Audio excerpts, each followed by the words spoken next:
Okay guys, sabahan nyo ako ngayong gabi at tayo pupunta sa Liwanag Cafe, Biñan, Laguna para naman sa ating Indie Mania gig kasama ng mga iba't ibang indie bands sa south part ng Luzon.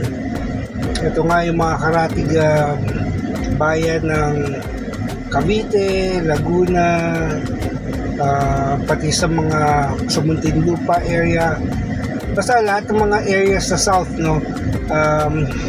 Mas malapit kasi ito sa kanila at mas madali para sa kanilang sumama ng gig. Hindi na nila kailangan mag-effort pumunta pa ng Quezon City dahil meron ng Liwanag Cafe, Biñan, Laguna para sumaklolo at tumulong sa eksenang indie, no? At ito yung isang bagay na adigain na Bongsi Productions.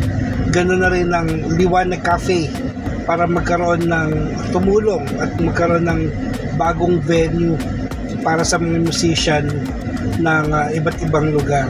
Ito na nga sinimulan natin, siguro meron rin tayong 2 buwan ginagawa natin ito at malaking bagay para sa mga musicians na walang resources para pumunta ng Metro Manila or Quezon City para lang mag-gig.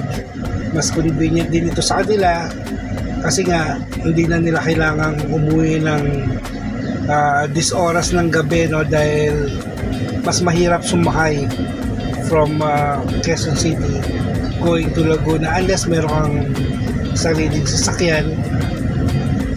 Kaya nga ayun, samahan nyo kami para sa event ngayong araw na ito, ngayong gabi actually, at tignan natin ang mga bandang tutugtog sa Liwanag Cafe, Biñan. Alright, see you guys.